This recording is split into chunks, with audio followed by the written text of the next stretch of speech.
voulez être au cœur de l'actualité sociale, politique, économique, culturelle et sportive, c'est dans Œil de Lynx. Weimar a un contrat avec la CENI. Ce n'est pas le gouvernement qui décide que ce soit Weimar qui vienne ou que ce soit la SAGEM.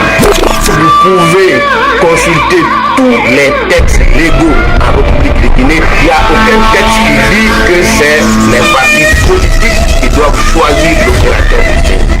Il y a aucun journaliste qui soit indépendant.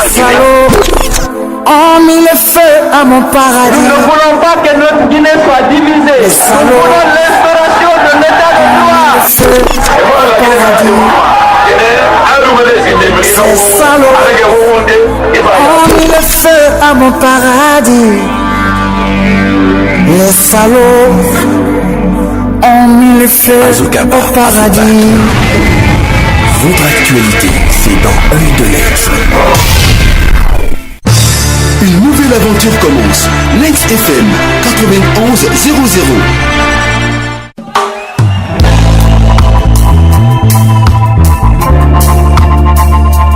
Bonjour à tous et à toutes, bienvenue dans Œil de Lynx, une émission qui décrypte l'actualité grâce aux questions posées à nos invités. C'est aussi, nous ne cessons de le répéter, une émission où s'échangent idées et réflexions sur l'actualité sociale, politique, économique et culturelle de la Guinée. Nous sommes mardi 12 novembre 2013, à 3 jours de la publication des résultats définitifs des élections législatives du 20 septembre. L'heure est toujours aux invectives au sein des partis politiques. Depuis que la Cour suprême a annoncé avoir impliqué les partis politiques au report de la date du 11 au 15 novembre, les réactions vont crescendo. L'UFR et l'UFDG, les deux formations principales de l'opposition qui ont obtenu respectivement 37 et 10 députés, annoncent d'ores et déjà qu'elles n'accepteront pas des résultats définitifs calqués sur ceux proclamés par la CENI. L'opposition républicaine qui a décidé de surseoir à toute manifestation de rue appelle ses militants à rester mobilisés au lendemain des résultats définitifs. Quelle lecture le Parti démocratique de Guinée, PDG-RDA, fait-elle de la publication des résultats provisoires des législatives du 26 septembre dernier? Qu'est-ce qui explique la défaite du PDG à ces élections et quel est l'avenir politique d'une formation qui a dirigé la Guinée durant 26 ans? Pour en débattre, Œil de Lynx reçoit Mohamed Touré, secrétaire général du PDG-RDA. Bonjour, monsieur Mohamed Touré. Bonjour. Merci d'avoir accepté l'invitation d'Œil de Lynx. L'émission sera animée par Mohamed Bangoura, Aboubakr et Azokaba. À la technique, Mamadou Kone. Réalisation, Tcherno Alpha Ibrahima. Baldé, présentation, Azokaba. Une nouvelle aventure commence. Lynx FM 91 00.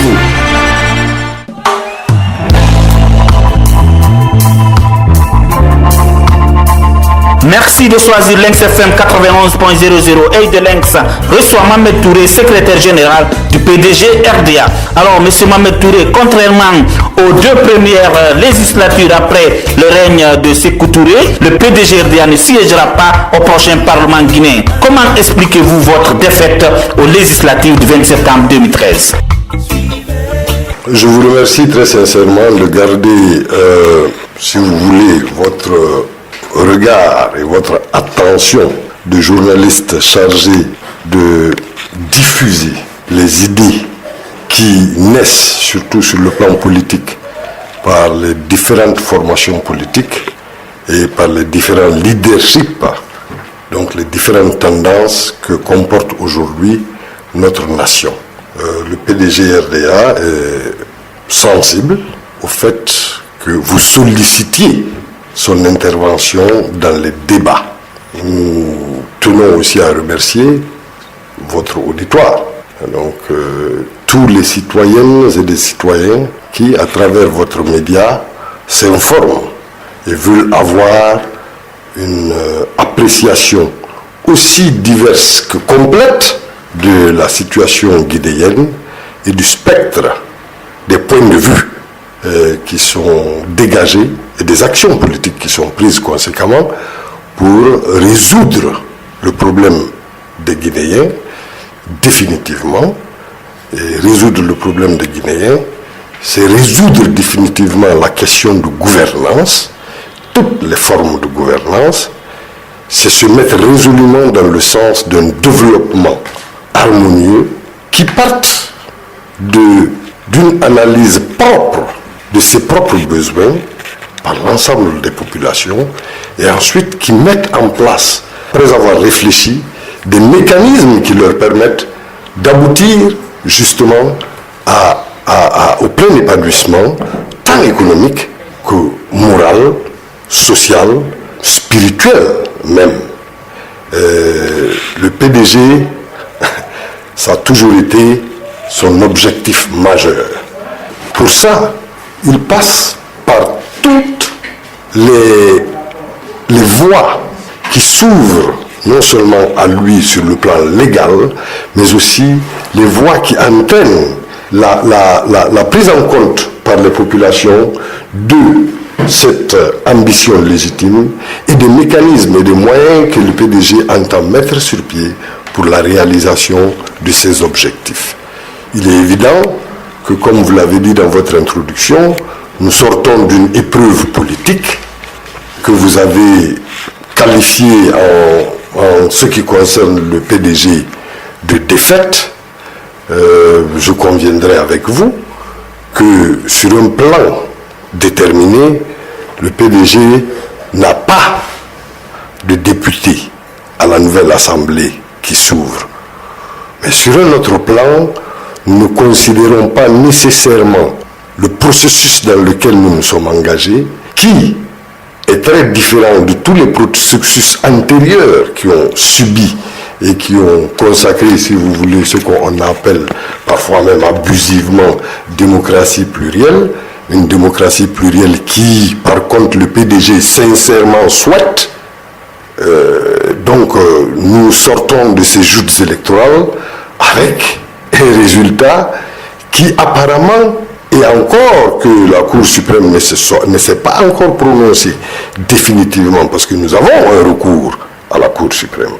Bon, quand on nous dit que la Cour suprême, par exemple dans votre introduction, que la Cour suprême a appelé les partis politiques et que c'est après consultation qu'elle a décidé de publier les résultats définitifs le 15, nous nous portons en faux contre cette affirmation.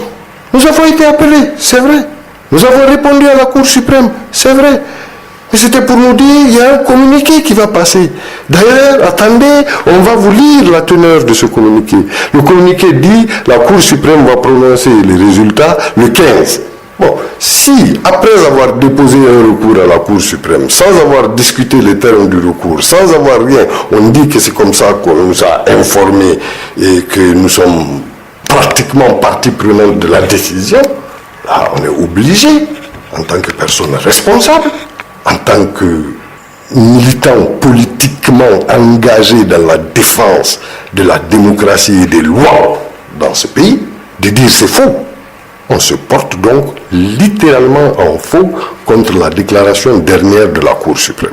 Ceci dit, nous estimons qu'il y va de l'intérêt de tout le monde, de l'intérêt de la République avant tout, donc de l'intérêt des institutions républicaines, que les recours qui sont déposés soient traités avec la plus grande minutie. On a tendance à banaliser, les avocats ont fait ça, c'est déposé n'importe comment. Mais ces recours sont des expressions, et c'est des expressions de parties importantes de la population. On ne doit pas négliger un seul citoyen guinéen, à plus forte raison, un groupe important de citoyens guinéens. Donc ces recours doivent être examinés avec la plus grande minutie.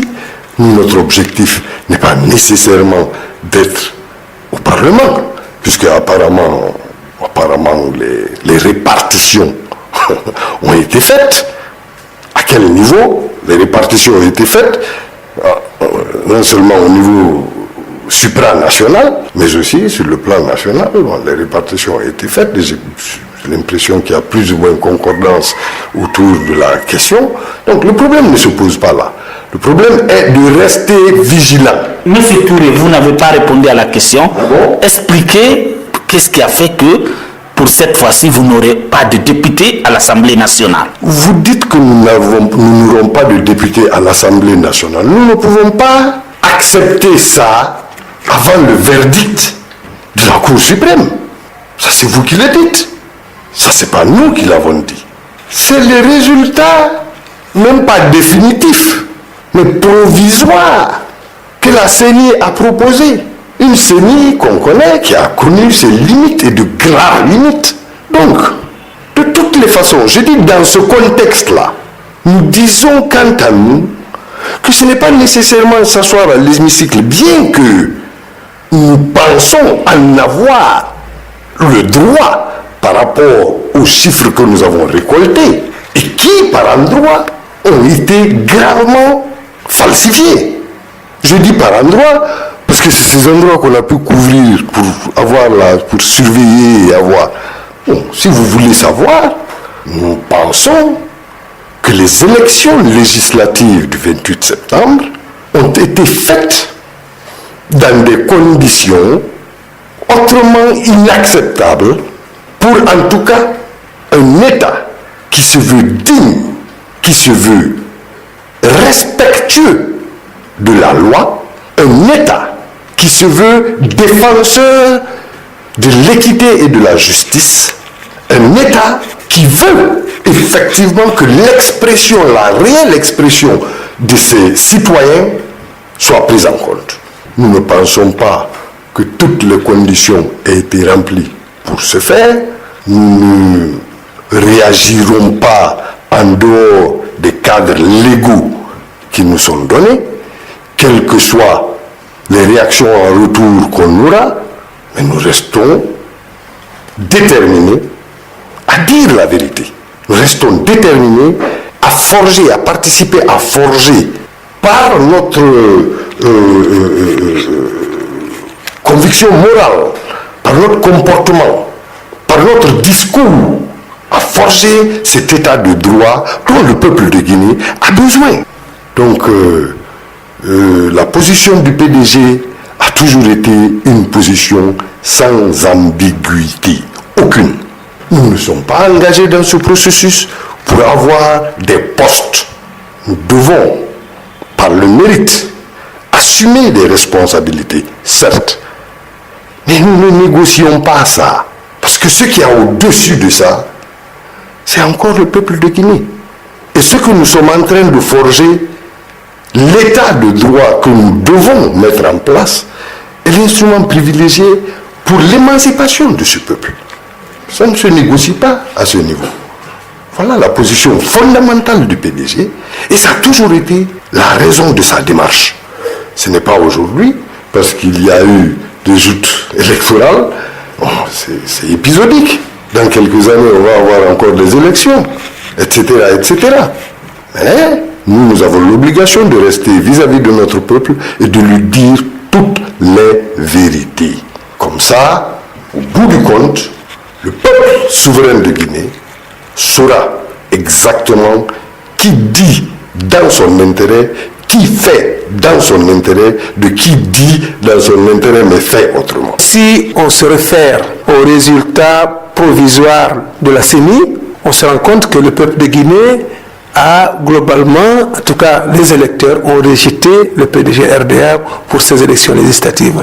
La question que je vous pose maintenant est de savoir, est-ce que, Azoka a parlé de défaite effectivement, est-ce que ce résultat provisoire vous encouragerait encore à vous préparer à aller à des élections communales et communautaires qui viendront bientôt? Et vous pensez franchement que les résultats du PDG à ces élections-là vont être un facteur de découragement du PDG?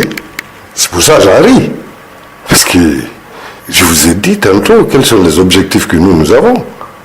Et quand vous dites défaite, relativisons un peu les choses. Malgré les tripatouillages, parce que je vous dis qu'il y a eu tripatouillage, il y a des zones où c'est des ministres du gouvernement qui ont transporté des urnes dans leur voiture. Il y a des zones où c'est les candidats à la députation qui ont transporté les urnes dans leur voiture. Bon, alors donc, nous vraiment, les résultats là, c'est bon. On revendiquera ce qu'on peut revendiquer, ce qu'on doit revendiquer. Nous restons fidèles à la République. Nous savons qu'il y a toujours un cadre d'organisation. C'est notre référence, le président Ahmed Sékou Touré, qui nous l'a appris. Une mauvaise organisation, de toutes les façons, vaut mieux que pas d'organisation. Donc nous n'allons pas vers le chaos, juste pour le chaos parce qu'on a été brimé de quelques postes de l'élection. C'est un mal en soi qu'on retire aux citoyens guinéens l'expression de sa liberté. Bon, nous avons des militants qui ont voté pour nous et dont le vote a été purement et simplement écrasé. Ceci, en tant que responsable politique, en tant que défenseur de la démocratie et de l'état de droit, nous ne pouvons pas nous taire dessus. Vous savez, se taire sur un crime est aussi coupable que commettre le crime lui-même. Notre parti est un parti d'avant-garde. Notre parti s'inscrit dans l'histoire de la nation. Notre parti, de façon responsable, prend ses décisions, mais a l'obligation de dénoncer les tares. Maintenant, si, au-delà de ce fait qui montre qu'effectivement, il y a eu des voix, regardez comment la différence des voix se fait. Il y a des partis où l'uninominal et la nationale, bon, les voix sont à peu près les mêmes. Mais regardez les résultats du PDG, surtout dans certaines circonscriptions. Vous en prenez, même quand on a accepté de nous donner le maximum de voix, on nous dit 7000, ou bien 8000, et puis après, à l'uninominal, et puis après, à la nationale, vous avez 400, 900, etc., etc. C'est une grosse rigolade. C'est manifeste. Il y a des raisons, certainement, pour que le PDG ne siège pas. Il y a peut-être même des raisons et des gens qui tirent des ficelles pour que le PDG même soit éteint. C'est pour ça que quand vous dites, est-ce que vous allez continuer, je me marre. Parce qu'on ne cache pas le soleil avec la paume de sa main. C'est pas possible. Et nous sommes convaincus de ça. Et nous savons que le peuple de Guinée est convaincu de ça. Nous avons fait la campagne. Nous avons été à l'intérieur du pays. Nous avons vu les réactions. À Conakry, ici, nous avons vu les réactions de marché se lever. Tout le marché se lever et suivre le cortège du PDG. Pourtant, on n'était même pas allé ciblant ce marché-là. Nous connaissons l'engouement du peuple de Guinée vis-à-vis de notre parti. Ça ne nous crée pas de problème. Nous voulons simplement et de façon méthodique continuer à travailler, à renforcer les capacités de notre parti et à expliquer les raisons pour lesquelles le peuple de Guinée doit nous choisir en tant que formation politique pour participer de façon décisive à la gouvernance de cette nation. Mohamed Bangoura. À vous entendre, on a l'impression que ce vote a été tripatouillé. Il y a eu une certaine repartition. Alors, qui a volé qui? Est-ce le parti au pouvoir qui a volé le PDG RDA ou qu'est-ce qui s'est passé réellement dans ces élections? Aujourd'hui, est-ce que vous regrettez d'avoir suivi Alpha Condé avec le RPG Arc-en-Ciel? Donc, vous êtes de la mouvance présidentielle. Bon, je commencerai par vous dire que nous ne regrettons jamais nos choix. Nous ne regrettons pas nos choix, pas par arrogance, pas parce que on croit avoir nécessairement raison. Mais nous ne regrettons pas nos choix parce que nos choix sont toujours faits pas par rapport à nos individus, à nos personnes. Nos choix sont toujours faits par rapport à ce qui est plus grand que nous, à la nation guinéenne et en tout cas à la vision que nous avons de son devenir. Nous ne regrettons pas nos choix. Maintenant, et c'est pour ça, nous, le PDG, est resté fidèle à ses engagements. Nous sommes une formation politique et conséquemment nous aspirons à plus de responsabilités politiquement afin de pouvoir exprimer à des niveaux de représentation dans la nation ce que nos militants pensent du pays. Surtout que nous pensons sincèrement que cette vision est largement partagée. Vous parliez tout à l'heure des défaites, mais c'est très relatif. Le PDG est peut-être l'un des seuls partis où toutes les circonscriptions ont exprimé des voix. Selon les résultats provisoires de la CENI, vous pouvez consulter, de toutes les circonscriptions électorales, peut-être 2, et ça aussi, on ne sait pas pourquoi, n'ont pas exprimé de suffrage, quel qu'il soit, 1, 2, 4, je ne sais pas, mais toutes les circonscriptions et à l'intérieur du pays et à l'extérieur du pays ont exprimé quelque chose pour le PDG. Maintenant, ce qui a été réduit par circonscription et à l'intérieur du pays et à l'extérieur du pays, parce que nous avons des rapports qui confirment ça aussi, ça c'est une autre affaire. Nous sommes réconfortés de prouver encore que notre parti est un véritable parti national, à la différence de beaucoup, où il y a eu carrément zéro dans les circonscriptions. Zéro, malgré tout, qui a été mis en œuvre. La question de Mohamed, c'est de savoir qui a volé qui dans ces élections législatives. Écoutez, il est évident qu'il y a des personnes qui ont tiré des ficelles. Aujourd'hui, la question est à la Cour suprême. Et c'est pour ça que je dis que la Cour suprême a une haute responsabilité devant l'histoire, devant le peuple de Guinée. Nous sommes dans une situation, je vous ai dit que nous-mêmes on a déposé un recours, où toutes les parties ont déposé des recours. L'opposition a déposé ses recours pour dire voilà ce que nous avons subi et qui n'est pas normal. Le parti au pouvoir, il paraît que là-bas ils ont mis mouvance, c'est pour ça la notion de mouvance est un peu ambivalente, parce que si je suis de la mouvance, on ne peut pas marquer sur un papier mouvance sans que je ne sois au courant. Alors donc ça crée beaucoup d'ambivalence, et même dans la campagne, cette conception et cette notion de mouvance-là a été plutôt parfois très préjudiciable au PDG. Bon, mais ceci dit, c'est encore à la Cour suprême de dire la loi. C'est le dernier recours du mécanisme et du système qu'on a mis en place. Je veux croire en ma République. Et je croirai en ma République jusqu'au bout. Mais je dénoncerai à toutes les étapes les insuffisances qui sont liées. Quand c'est des insuffisances techniques, il n'y a pas de problème. Non, d'accord, on apprend, ça a été un réajustement, on fait, etc. Mais quand c'est des insuffisances morales, le problème se fait de plus en plus compliqué. Parce que rien n'est bâti sans la justice, de solide et de durable. Et je veux que la nation guinéenne soit bâtie de façon solide et durable.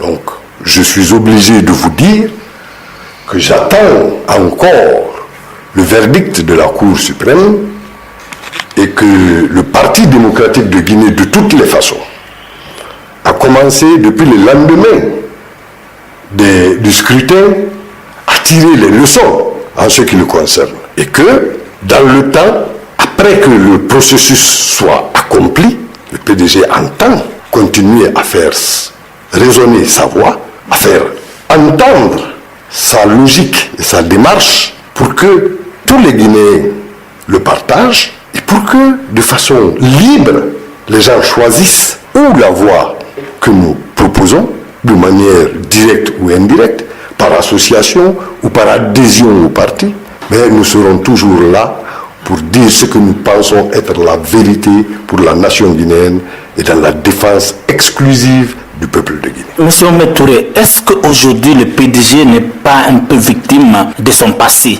C'est un parti qui a dirigé, selon certains, la Guinée d'une main de fer durant 26 années. Le PDG victime de son passé? Non, le PDG tire tous les avantages de son passé. Le PDG n'est victime.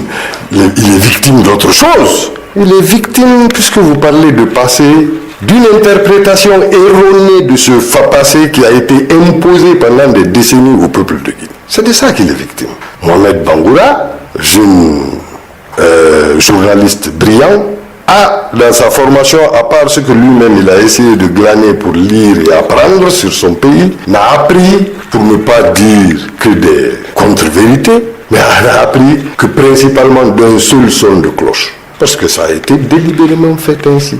Donc, si le PDG aujourd'hui est victime, il n'est pas victime de son histoire. Il est victime de l'interprétation que ceux qui ne sont pas ou qui ont toujours été opposés à la ligne d'indépendance totale et de souveraineté totale que le PDG a toujours défendu et dans toutes ces manifestations. Que ce soit sur le plan culturel, que ce soit sur le plan de l'éducation, ça rentre dans la culture, que ce soit sur le plan économique, dans tous les secteurs, miniers, tout le monde cite la CDG comme un exemple de coopération réussie Que ce soit sur le plan industriel, c'est le ministre du gouvernement qui cite combien d'industries réparties autour dans le pays. On a fait négation de tout ça, en détruisant tout ça. Mais c'est ça l'histoire du PDG. Pourquoi voulez-vous que nous, cette histoire, qui est une glorieuse histoire du reste, sur le plan de la défense, il est évident. On se gosse aujourd'hui. La Guinée a libéré la Guinée-Bissau, la Guinée a libéré l'Angola, la Guinée a libéré Sao Tomé, il était sur le terrain de combat, Sao Tomé, Principe, Mozambique, etc. C'est pas qu'on le dit avec fierté. Cette Guinée-là, c'est le bilan de qui? C'est le bilan du PDG. Alors donc, si on doit être fier de ce bilan, il faut qu'on apprenne à être fier de ce bilan, mais de manière intègre. Quand je parle d'histoire, je ne parle pas de tout le passé, mais je parle du passé démocratique. Vous n'êtes pas sans savoir qu'il y avait une révision constitutionnelle en 1982 et au préambule, on disait que le peuple, à travers le PDG, qui était l'unique parti, l'unique force exclusive à l'époque. Il n'y avait pas une démocratie à l'époque. Bon, d'abord, je veux vous corriger. Quand vous dites qu'il n'y avait pas une démocratie, c'est faux. Je suis d'accord avec vous qu'il n'y avait pas la démocratie multipartite. Mais nous avions une démocratie qui était... Une démocratie sans parti politique. Comment sans parti politique? Le PDG-RDA était le parti politique. L'unique. Le parti unique n'est pas propre à la Guinée. L'Afrique a connu une évolution singulière. Bien que, par exemple, les approches idéologiques n'étaient pas les mêmes entre la Guinée ou le PDG et plus tard, surtout pendant les indépendances et après les indépendances, et le PDCI de Côte d'Ivoire, les approches idéologiques n'étaient pas les mêmes. Mais le PDG de Guinée était un parti unique. Le PDCI en Côte d'Ivoire était un parti unique. Qui a fait la différence? Même au Sénégal, où on dit que Senghor avait une démocratie multipartite, en réalité c'était coupé et réglé comme sur papier à musique. Puisqu'on a refusé à des acteurs politiques et pas des moindres, Cheikh Anta Diop, de faire légaliser son parti politique. Donc il faut arrêter ça. C'est un discours qui ne résonne que pour ceux qui ne comprennent pas, qui n'ont pas le discernement là. En Guinée, nous avions une démocratie et l'une des démocraties les plus vivantes. La démocratie populaire et révolutionnaire. C'est comme ça que nous l'avons appelée. Mais c'est la démocratie directe et participative. Elle s'est manifestée partout. Demandez dans tous les quartiers, les attributs, les fonctions régaliennes de l'État là, on les appliquait par des élus au niveau des quartiers et des villages. Alors quand on me dit comme ça là, banalement, parce qu'on veut répéter comme des perroquets à ceux qui viennent de l'Occident et qui racontent leur vie sur des réalités qu'ils ne connaissent pas, notre pays, ils ne peuvent pas créer le système de société qu'il nous faut pour notre équilibre. Ils ne peuvent pas. Ils peuvent participer en donnant des techniques, en faisant ceci, on est heureux de les avoir de ce point de vue. Mais ils ne peuvent pas créer ce qu'il nous faut comme facteur d'équilibre démocratique réel et qui permettent l'expression de tout le monde. Ils ne peuvent pas. Donc il faut qu'on se ressaisisse et qu'on cesse de raconter du n'importe quoi, qu'on raconte l'histoire. Je ne dis pas d'accepter ce que le PDG a fait. Je ne dis pas d'accepter. Mais il faut le dire et le connaître. Parce que ça fait partie de nous. On est en quête d'avoir aujourd'hui. Mais on ne peut pas avoir quand on n'est pas. Vous êtes en face de moi. Vous possédez cet ordinateur qui est devant vous et qui est votre instrument de travail.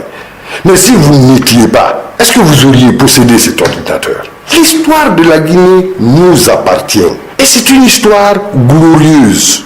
Cessons d'en avoir le complexe. C'est pour ça, nous, au PDG, de toutes les façons, nous sommes résolus à continuer cette histoire glorieuse en faisant des propositions au peuple de Guinée, en faisant des propositions aux institutions de la République, de façon continuelle à amener la nation à un niveau de démocratisation qui permettra une démocratie totale sur le plan économique, sur le plan judiciaire.